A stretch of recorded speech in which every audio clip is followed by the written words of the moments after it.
don't you wanna go back to that lemon light city, sweet Hope, Chicago? 2 is 4, 4 4 6. Come on, baby, now get your business fixed. Come on, honey, don't you? Hi, I'm Marty Levinson. Welcome to the Northtown News Magazine. Hey, Marty, you're the man. Thanks so much for that great intro. And, hey, want to welcome all of you to the Northtown News Magazine, a presentation of Sonny Hersh and myself. Thanks to my entire technical crew, Sonny Hersh. Marty Levinson rules as always. I just want to tell you that today's shows is sponsored in part by Lunt Gardens Condominiums. And thank you so much, guys. We really appreciate it. And it is a pleasure. It is election season to have one of our favorite guests, maybe our favorite guest, I don't know, if he pays me enough money. No, he doesn't pay me anymore. But anyway, it is a pleasure and privilege to have the president of the Metropolitan Water Reclamation District of Chicago, Terry O'Brien. How are you? Good, Avi. Thanks for having me in. First of all, my pleasure, Mr. President, and we haven't had you on since before the election. That's correct. We gave you a break, and of course, you know, you won handily.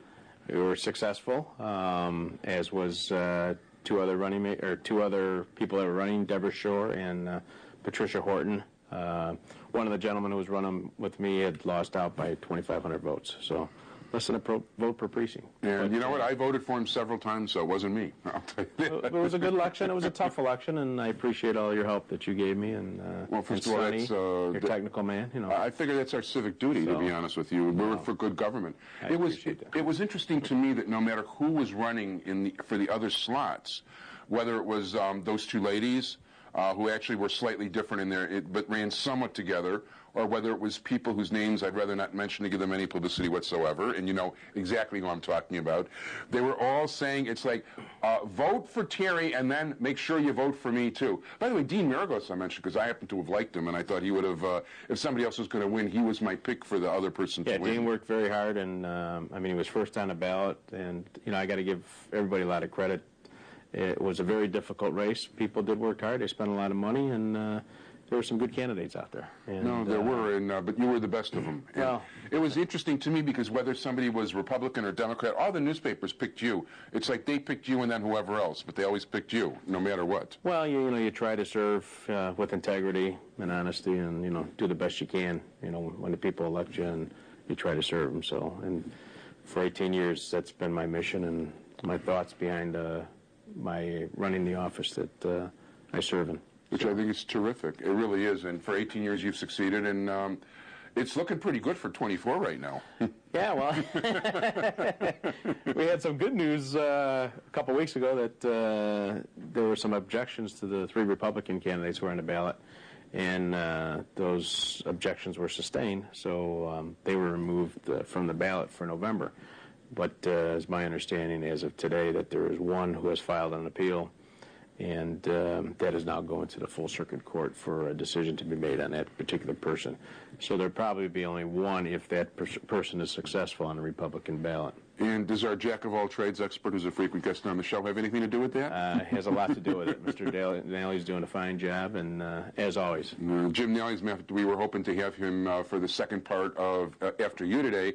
We're still not sure whether he can make it, probably not. People keep wanting his services all the time, so, you know, he's not as easy to get on the air. Now, we are going to do a live election show. We're planning to again, and Jim Nally's always my co-host for that. Good. And, you know, but you're definitely invited already to whether either be on the air or call in. We'll always put your picture up. And Jim Nally is my co-host for the live shows, as well as our jack-of-all-trades expert, and, in my opinion, the leading election lawyer in the state of Illinois. I look forward to coming on the show, That'd be great. Robbie. I mean, last time we were on for the primary, it was very nice of you to have us on. I do want your audience to know, though, you know, even if we don't have a challenge in the general election, do come out to vote. You know, it is your only right that you have as an American citizen. So. And I think it's very important. I mean, and the fact of the matter is, in the case of Terry, I don't know that I'm going to vote for the other 2 Democratic candidates. I'll figure it out and I'll make up my mind. But I know for sure I'm going to definitely vote for President O'Brien because you know, the interesting thing to me is, well, actually, this is such an unusual thing, and I wish I could say this of more governmental bodies. the only Cook County entity to not raise taxes, in fact, decrease their share of the taxes. Decreased it by 4% this year. Right. And you know what? I'm almost scared to see what my next property tax bill is going to be after all this. You'll see it in October. Come October, you'll get the broken down portion, and that will show you how much money you pay to the various governmental agencies throughout the county area. That's true. And yours went down 4% and was the only agency to go down 4%. Also, the efficiency. You were praised not only for efficiency, but also for environmental friendliness on all counts. Environmental friendliness, along the financial side of it. From 2001 to presently, we had 2 out of the 3 bond rating agencies, Moody's and Fitch, who had given us a AAA bond rating. We were successful just a couple months ago in getting Standard & Poor's to jump on board. So now we have all 3 major bond rating agencies giving us a AAA bond rating. Standard & Poor's told us that we are only the 4th out of a wastewater treatment agency to receive a AAA bond rating, which means the other two of them were wastewater, so we're the 3rd wastewater, but the other one was a water purification plant. So we're very proud of that fact and very proud of the fact that we do watch how we spend the taxpayers' dollars. And I assume that's the highest rating. That is the highest rating that you can get as an agency, and that in turn is a savings to the residents of the region because now you can borrow that money that you need to make capital improvements at your facilities at a lesser rate than if your rating was lower. I mean, which I think is great. And the deep tunnel keeps now all the drilling is over now. Tunnel is completed. All 109 miles of tunnel, all are online as of March of this year. So we're happy about that. We're in the President's budget for 2007 for $45 million to continue the construction of the reservoirs. Oh, terrific. 2 major reservoirs. Last year I know we talked about how hard it was just for us to get into the 2006 budget. Yeah, you were out, actually. Yeah, they actually gave us $0. Yeah. And we were successful in our lobbying efforts in order to get $27.5 for this year to continue the construction of the 2 reservoirs. And then the beginning of this year, the President automatically had put in $45 million in the Corps' budget to continue on with this project. So we're pretty happy with that. That's terrific, and that's definitely needed stuff. And, yeah, the... So what goes with the tunnel in the meantime? I mean, thank God you don't have to use it that often. No, well, we've had some heavy rains here lately. Localized heavy rains. Have you been opening the tunnels as a result? We've been using the tunnel. It's filled the capacity a couple times, and we've had to pump it down to give us additional capacity when the next front comes through. But it's been successful. We have not had any reversals to the lake, knock on wood. We haven't had any reversals to the lake since 2002, August of 2002, so now we're going on 4 years without a reversal. And since the first leg actually came online in 1985, we've only had 8 reversals back to the lake. As opposed to every other day at one time? Well, one time we were going 1 every 4 days back to the river. Now we're to the average of 1 every 30 days into the river. And then once the river would fill the capacity, then we would have to go to the lake. So pretty frequently before the tunnel went online, we were discharging out into the lake, so to prevent flooding of the basements in the region. But that hasn't happened once in the last 4 years. Not in the last 4 years. Which is terrific. So if the beaches are closing, it's not the water reclamation district. It could be the birds that are flying in the area. So. Now, one of the other great signs, besides that, of course, you've had a Bassmasters contest actually in the Chicago River, but between the Chicago River and the Sanitarian Ship Canal, when we started doing the show with you, originally there were 21, 22 species of fish? Now we're up to about 68 different species of fish. Now, and by the way, I remember, I know I emailed you this item, I don't know if you quite caught up, but, it's possible, based on what I saw that was in the Des Plaines River, that there could be a 69th coming soon. It could be. And they found a piranha fish there. Piranha. They saw a piranha. But last year, or just this last spring, we actually caught a tilapia in the North Shore Channel. And a tilapia is a tropical fish. So we're assuming that someone maybe bought it and just dropped it in there. And, probably when the winter months come, it may not survive. But we can't imagine it coming up through the waterway system. But we never known. I mean, we've got all these new different species of fish coming into the area. Hopefully not the Asian carp. No, Asian carp would be a very bad thing. We're working hard to prevent that from coming up the river system. So. Well, do you have anything to do with that gate that's... There's an electric barrier that we've given land to the Army Corps to utilize to put up this electric barrier to prevent that fish from coming north of the Lockport area. No, that'll be good. And, Lockport, that's an interesting name because I guess there's a lock and a port there. There you go, both. Never thought about that before. And a powerhouse. But one of the things that I mentioned to you earlier that I saw Alderman Stone this morning we appeared before the City Council on Committee on Finance and Budget because of our concerns with the river lock system down at the Chicago River Locks. Now, could we get some salmon too with the locks? Or There you go. But I'll put some bagels. You got it. But, I got some in the freezer. We can do this after the film. But the concern is that since these locks went online in the 1930s, there really has been much maintenance. And if we lose the operation of those locks, it could cause problems for us locally with regards to flooding. Because, as I mentioned to you, once tunnel fills the capacity, the sewer system fills the capacity, the inland waterway system fills the capacity, we normally have to divert water out into the lake. And the way we divert it is opening up those locks. And if we can't open up those locks, we can drown the city of Chicago. And that's something that we're trying to avoid. We're trying to work with the Army Corps of Engineers right now. I shouldn't laugh, but it's really serious stuff. But I'm happy for the fact that the City Council has taken a proactive approach to it instead of a reactive. I don't want to be coming back here and saying, well, they won't open and we flooded out the city. So, but we're going to be working with congressional delegation to try to secure some more federal funds out of the Army Corps' budget in order to make further improvements to these river locks. Yeah, well, a good part of downtown actually was meant to be underwater at one time, or actually was that way naturally. That's correct. So yeah, that makes for a whole different situation. Now, I got a press release from the city not that long ago about, and I was just wondering how this helps this sort of thing about rain barrels. And, in other words, the city, I guess you can buy these rain barrels that'll fit near your gutter or something, that'll fit 55 gallons. And rather than, do you understand these things? Or? Yeah, what will happen is the rain barrels will collect the water off your roofs during heavy rainstorms and store it. And then you can use that water to water your gardens, your grass, or wash your cars whenever need be, saving on having to take water out of the tap to do those things, whether you're watering your grass or your flowers or washing a car.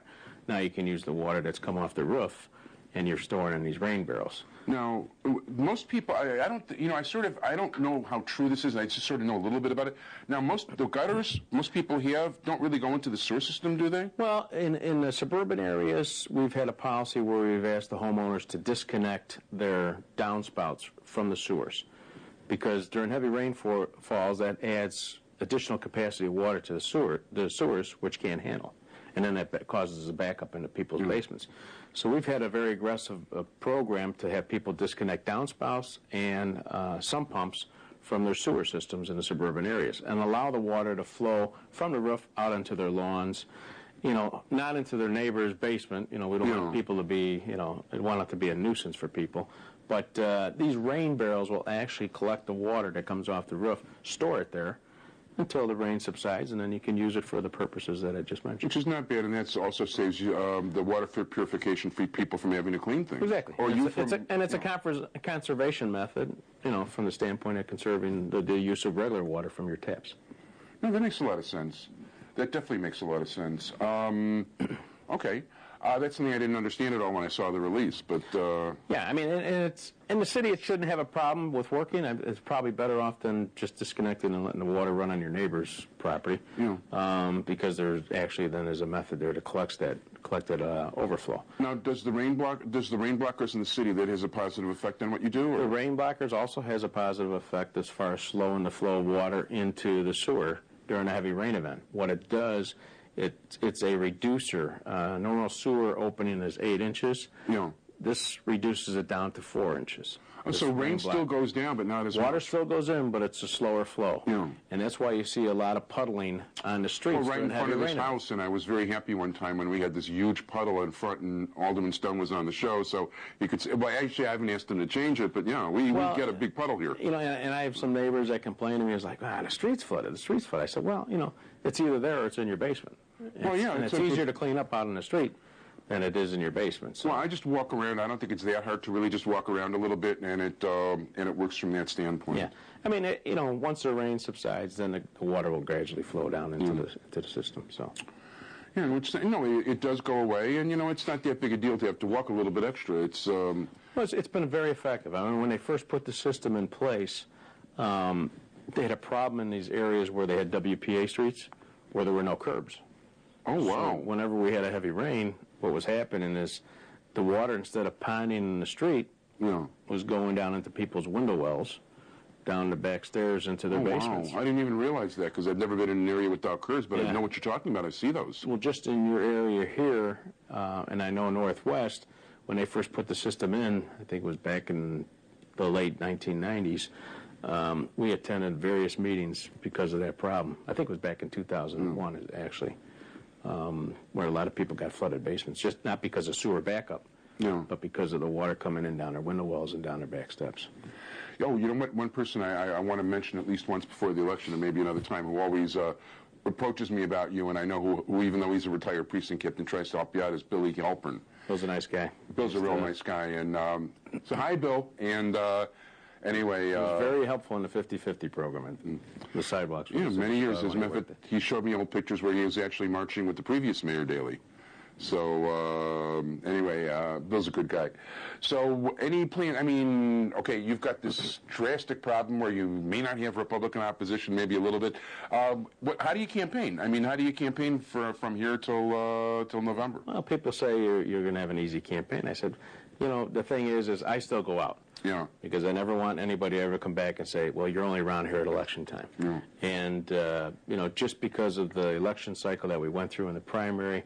I'll be making my rounds, talking to the various ward organizations and other community organizations that supported me, just going out and thanking them for their support and encouraging them to come out on November 7th. And even showing up on the TV show here, because you're not here for the free pizza afterwards, because we don't have any free pizza afterwards.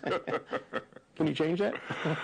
Yeah, you know what? I got some in the freezer. I got a toaster oven and a microwave. We can handle that. Oh, as a matter of fact, it's free pizza left over from Sonny's Camps meeting. Okay. When he had a free pizza giveaway. How long ago was that? Okay, it was in November, actually. And by the way, this show's airing in August. So.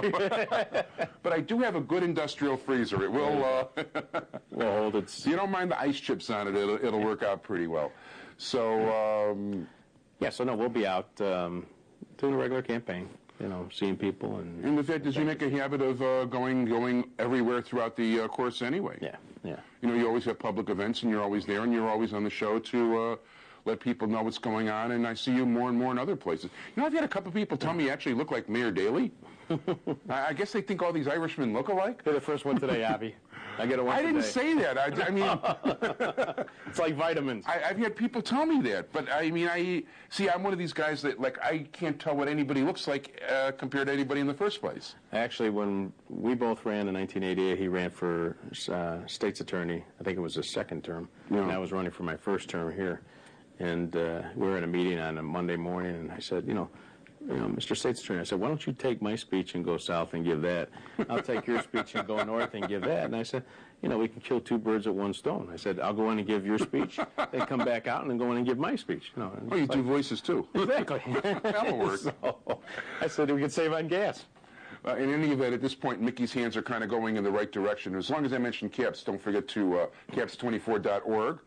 And I want to thank my guest, Terry O'Brien, for being here, running for re-election for the Water Reclamation District. His fellow commissioners are the ones who elect him president and have for many years, and if they have any kind of smarts, they'll do it again and then some.